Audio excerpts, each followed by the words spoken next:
everyone, welcome to our YouTube channel. We've got another special guest for you from Gala Mortgages. We're talking to Andrew Gala. How are you doing, Andrew? Great. How are you doing, Stu? Good. We picked a good subject because it's on a lot of people's minds, buying a rental. So if someone's thinking of buying a rental, there is obviously in the mortgage world, there's always a procedure. And as a mortgage specialist, that's where you come in.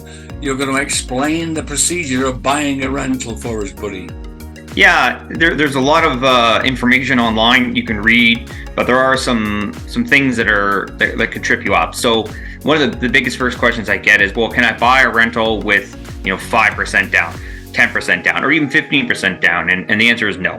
CMHC and Canada Guarantee, they're in Sagan. They're not in the business of rentals. Now, that's important to understand because people, well, how much do I need? Minimum down is 20% of the purchase price. So if you're buying a $400,000 rental, you need $80,000. That's just the quick math on that. So that's the first part that people really need to understand when they're considering it is, do you have the money? That's step one. And then, of course, the other factors, there's a couple of different little things you could look at, but one of the main things that people I find also trip on is, like for recently, I had an example. I had these two guys, they were buddies, they were renting an apartment together. They wanted to pool their money and buy a rental. And the challenge with that one was most lenders, almost all, require you to own a primary residence already. So you have to already have a home, have a mortgage before you can buy a rental property, which is something not a lot of people know. And they kind of thought, well, why? We can qualify. I said, you're right, but this is what one of the rules are.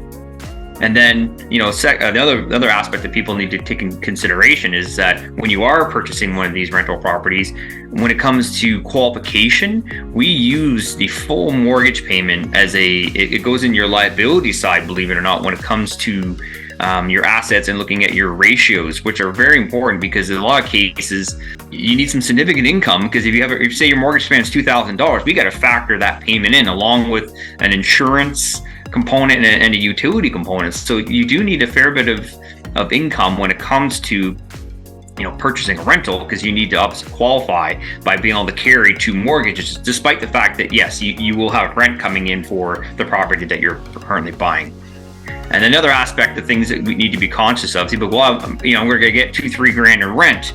Well, pie in the sky, it sounds great on paper. In a lot of cases, we have to do what's referred to as a market rent. And what a market rent is that if you're buying a property that's not currently leased, the banks and lenders will require you to get, like I said, we would a market rent, which would, it's an appraiser would go in, take a look, and then he would look on Rent Faster specifically, run the averages, and then supply that back to the bank.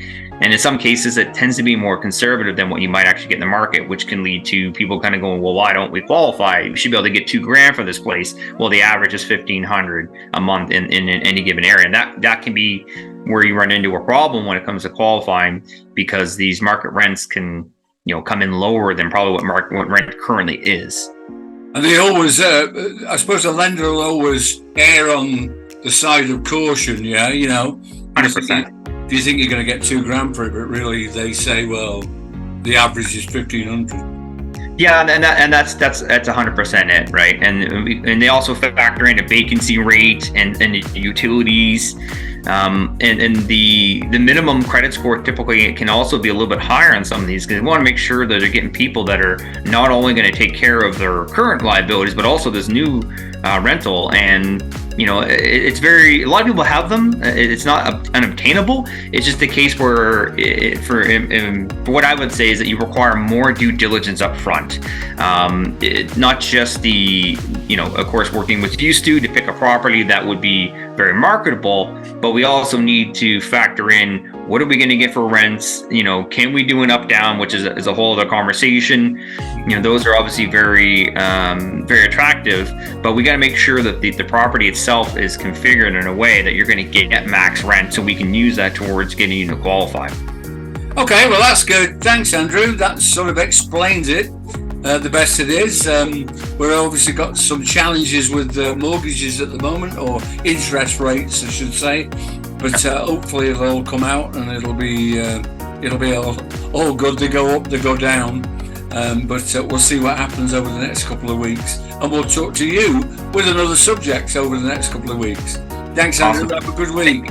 Thanks very much. Appreciate it. Bye for now, Stu. Bye-bye. Bye-bye. Bye-bye. Bye. Thank you for watching our video. We hope you enjoyed it.